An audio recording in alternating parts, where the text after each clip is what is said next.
Good morning, everyone. I'm going to be leading a guided meditation on the fourth of the four foundations of mindfulness. Mindfulness related to the Dhamma. The Dhammas are the phenomenon, but also the mental qualities within the mind that connect with what we talk about in terms of our experience. We know that our experience is always connected to our mental qualities. That's why we all experience things a little differently, because our mental qualities are different. So in this fivefold understanding of how to appreciate the mental qualities within the mind, how to work with them, how to reduce and abandon the hindrances, how to properly understand the clinging aggregates, the senses, 7 factors of enlightenment, and the Four Noble Truths. We'll go through this together using the traditional words from the sutta. So let's please begin by finding that meditation posture with the back straight, but not stiff. A position that you can be still in for the next 30 minutes or so.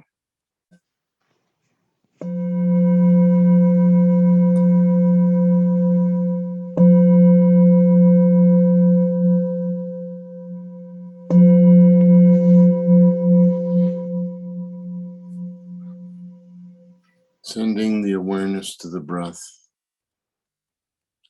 ardent, alert, mindful. Putting aside our wants and worries about the daily life.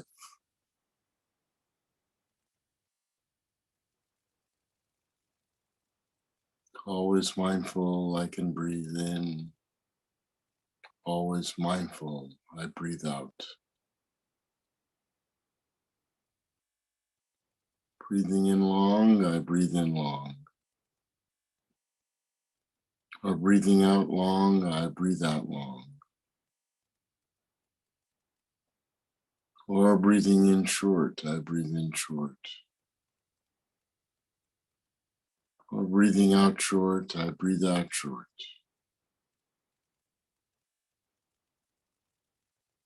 Breathing in sensitive to the entire body. Breathing out sensitive to the entire body.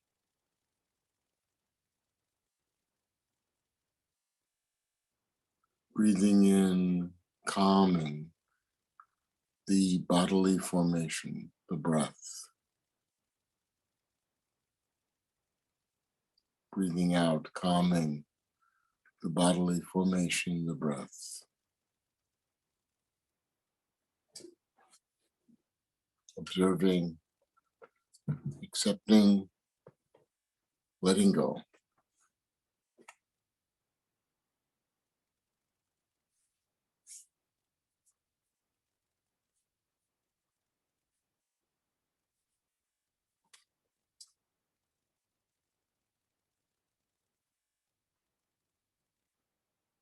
Paying attention now to the mental qualities that apprehend phenomenon.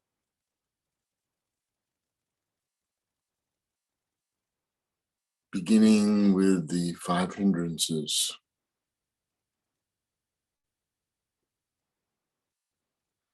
And how does a person remain focused on the mental qualities in and of themselves with reference to the 5 hindrances?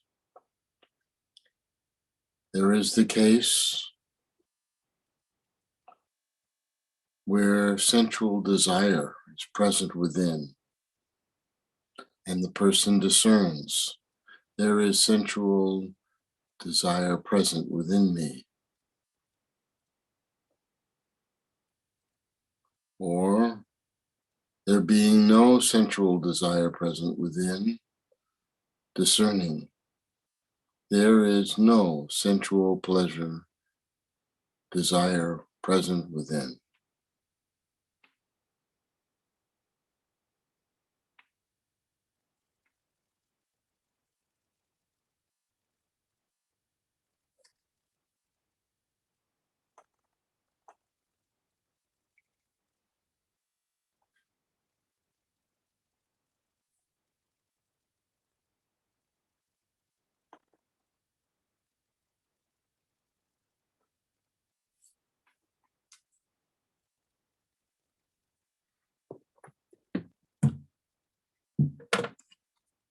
There is the unarisen and the arising of the unarisen sensual desire within, and the abandoning of sensual desire within.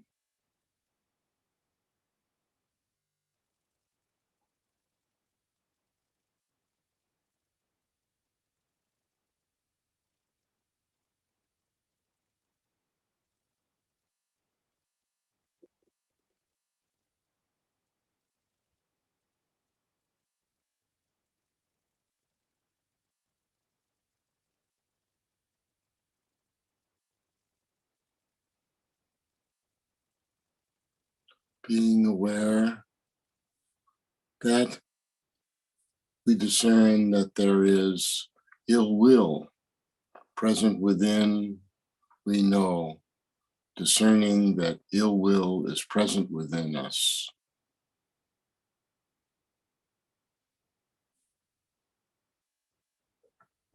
Or we are aware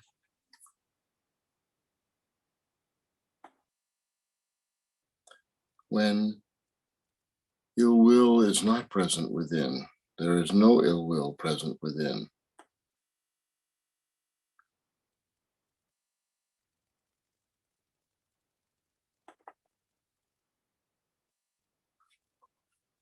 We say, there is no ill will present within.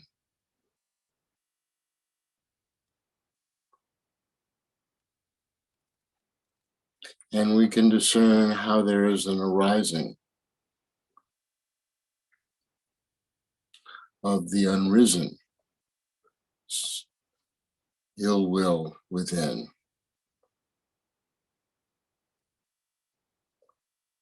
And there is the abandoning of ill will within.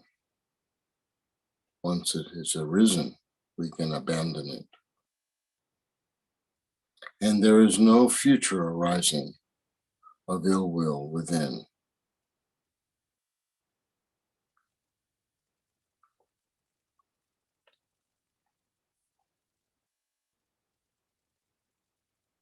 There is the case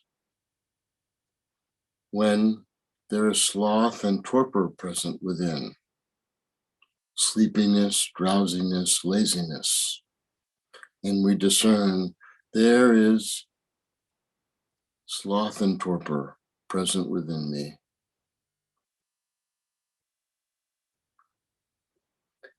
And then there are times where we are aware that there is no sloth or torpor present within. And we discern there is no sloth or torpor present within.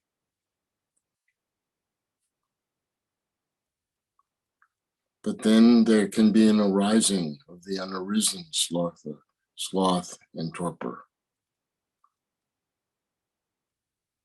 And we discern how we can abandon the sloth and torpor that has arisen. And that there is no future arising of sloth and torpor once it has been abandoned.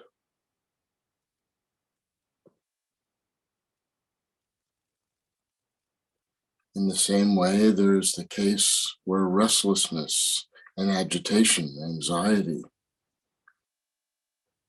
is present within us, and we discern there is restlessness, there is agitation, there's remorse present within me.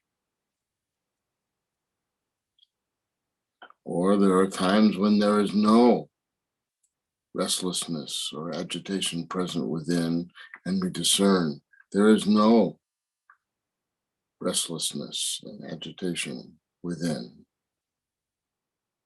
But then there may be a time where this restlessness and agitation arises when the state was non-arising. And we have again restlessness and agitation. And we learn how to abandon the restlessness and agitation once it has arisen, learning to calm the mind. And then through our practice, there is no future arising of agitation, restlessness, worry, remorse within.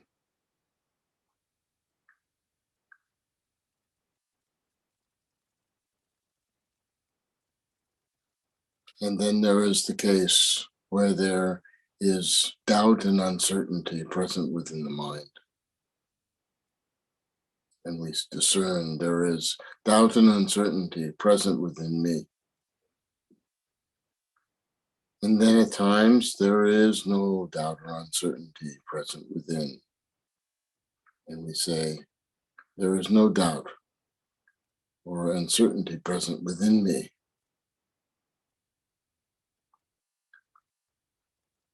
However, doubt and uncertainty may arise, and we're aware that it is arisen. And we know through our practice how to abandon doubt and uncertainty once it has arisen.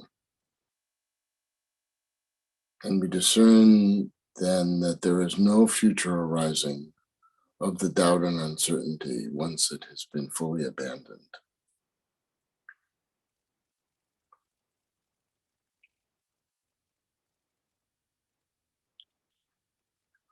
We observe the 5 hindrances internally, the 5 hindrances internally and externally. We know their origin and passing away. We are mindful to the extent necessary for knowledge and remembrance. And we do not cling to anything in this world. This is how we remain focused on mental qualities in and of themselves with reference to the 5 hindrances.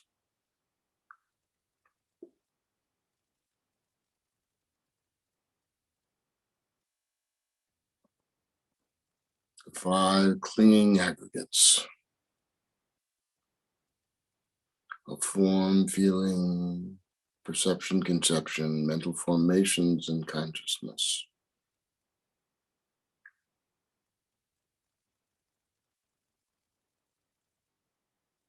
And how does a person remain focused on the mental qualities in and of themselves with reference to the 5 clinging aggregates?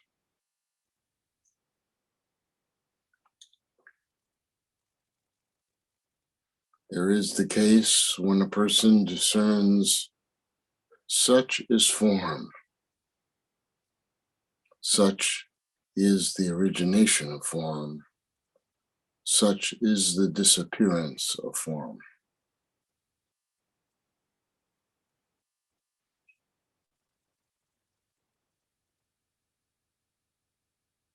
Such is feelings or sensation in the body. Such is the origination of feeling. Such is the disappearance of feeling.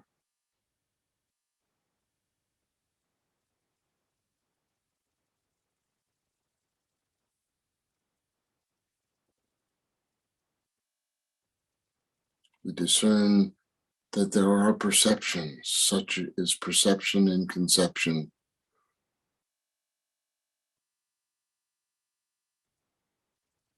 such as the appearance and origination of perception and conception, such as the disappearance of perception and conception.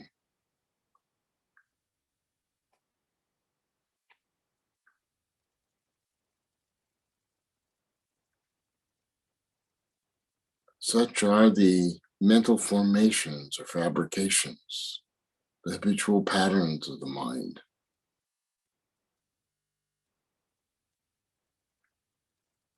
Such are the origination of these habitual patterns, and such are the disappearance.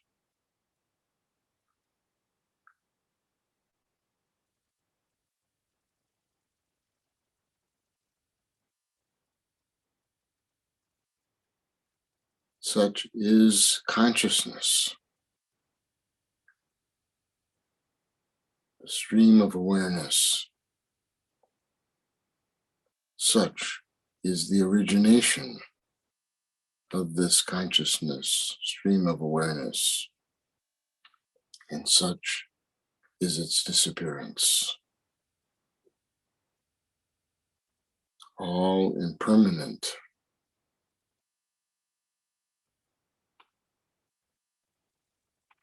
all subject to distress,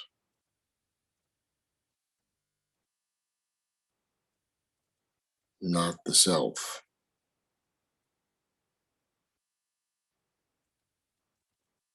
So we observe these 5 clinging aggregates internally and externally. We see their origination and passing away.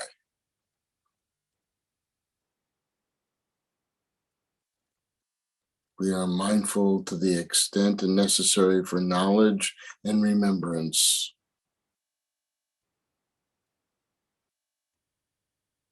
And we do not cling to anything in this world.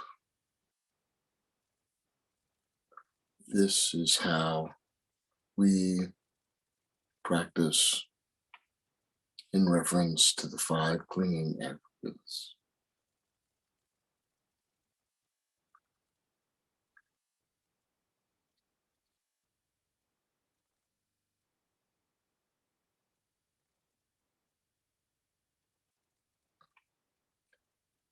Paying attention now to the 6 sense spaces of the eye, ear, nose, tongue, body, and mind.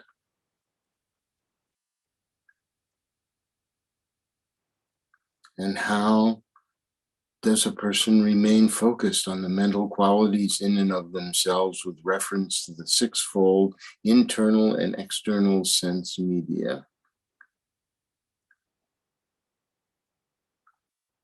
External are the way in which the eye focuses on form and the ear focuses on sound, etc.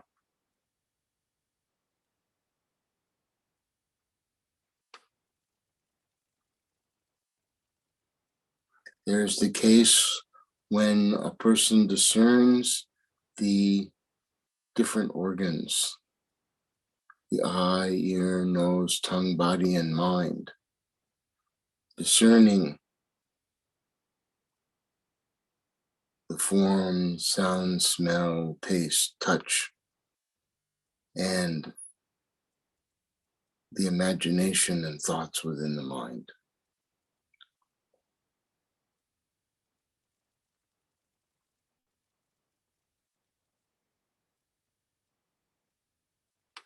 And he notices that there is a fetter that arises dependent on both. The eye attaches to the object. The eye is dependent on the object, so the form can be seen, etc. For all of the senses are this way. And discerning that there is the arising of the unarisen fetter. Before the object was perceived by the senses, there was no connection. And as soon as the object is apprehended by the senses, there is this connection.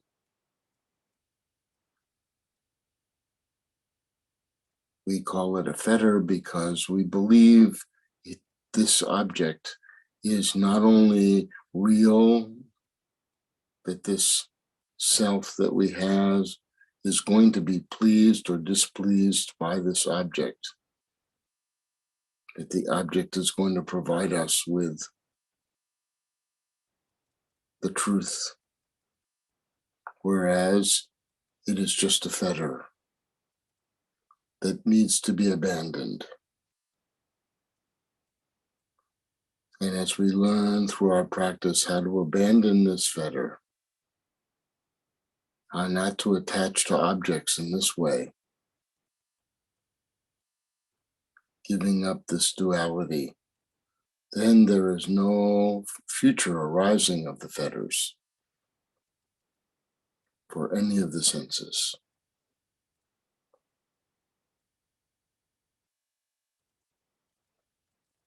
And we practice this way internally and externally. We see the arising and passing away of the sense objects. We are mindful to the extent necessary for knowledge and remembrance to help us function in the world. But we do not cling to anything in this world. This is how we practice the mental quality related to the six senses.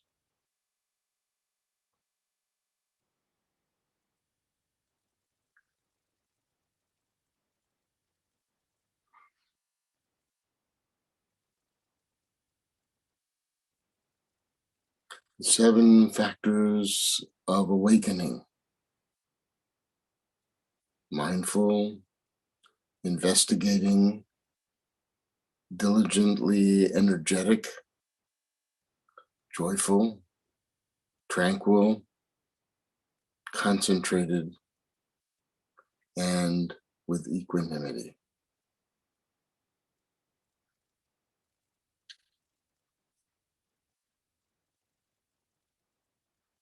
A person remains focused on the mental qualities in and of themselves with reference to the seven factors of awakening. And how does a person focus on the mental qualities in and of themselves with reference to the seven factors of awakening?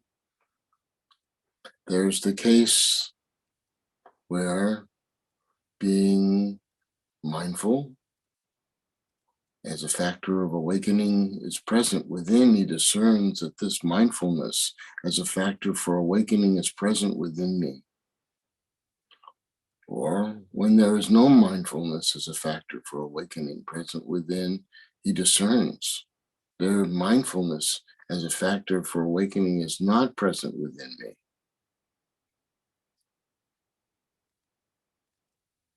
He discerns how there is the arising of the unarisen mindfulness as a factor for awakening.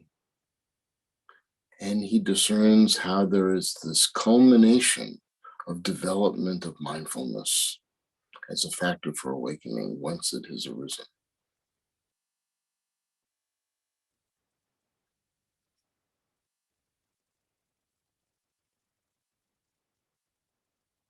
In the same way, the person is aware of when investigation is present or not, when it arises and when it is culminated.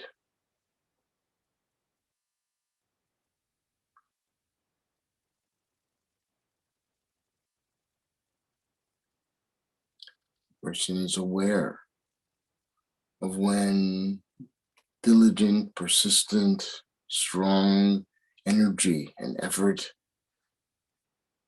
is present and when it is not, when it arises, aware when there is the culmination of this development of the energy and effort. The person is aware of when inner joy, like a rapture, is present within, or when there is no joy present within, and how joy arises, and how this joyfulness culminates as a factor for awakening.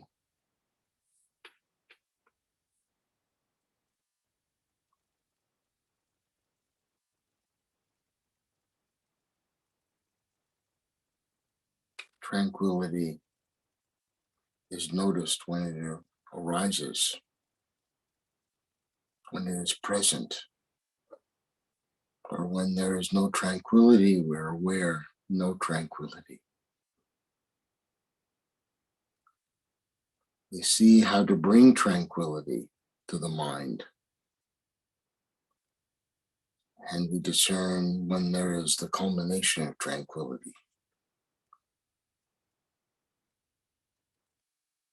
as a factor for awakening.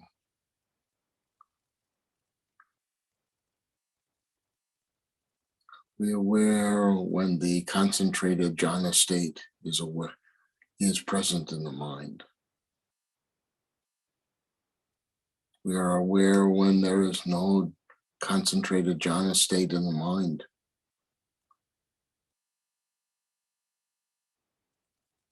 We become aware of how to bring forth or arise the jhana state of concentration as a factor for awakening, and how there is eventually a culmination of the development of the concentrated state as a factor for awakening once it has arisen.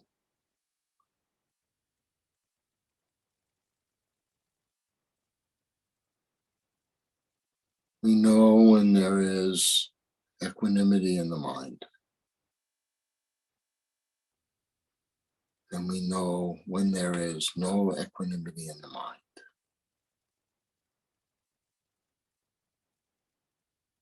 And we discern how to bring equanimity into the mind,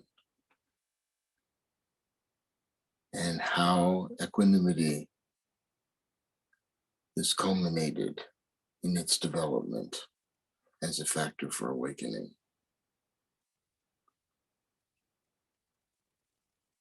And we practice these 7 factors for awakening internally and externally.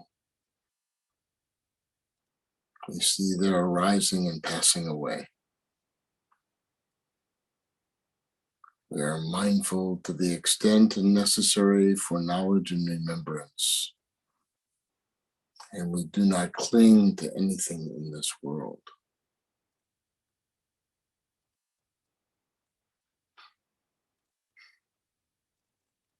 And finally, the 4 noble truths of suffering, its origin, cessation, and the path leading to cessation.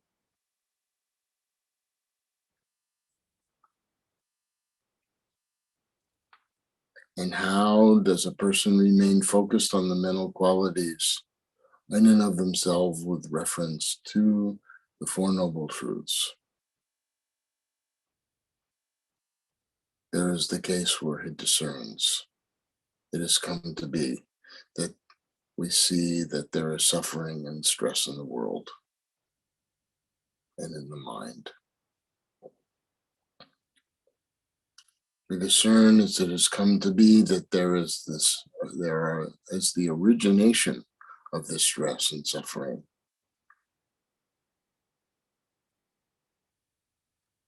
We discern as it has come to be that there is a cessation of this stress and distress and suffering. And we discern, as it has come to be, that there is a path leading to the cessation of this stress and suffering.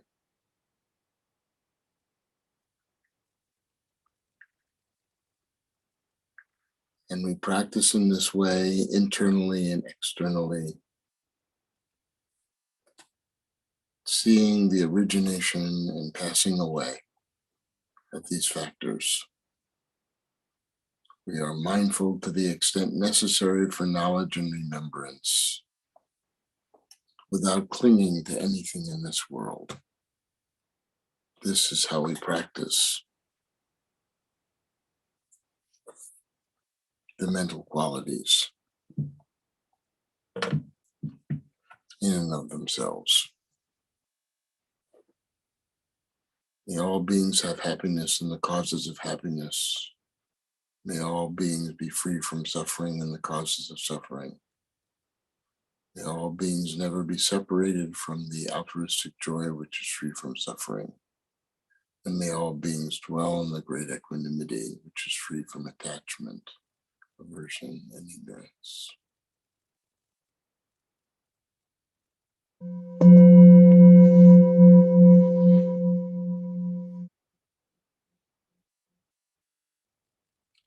And very gradually, you can bring your attention back slowly, first by wiggling your fingers and toes and stretching.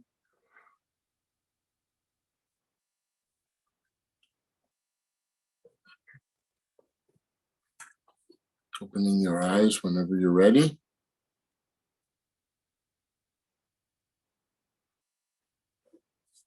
See if you have a smile in you this morning as you exercise your facial muscles.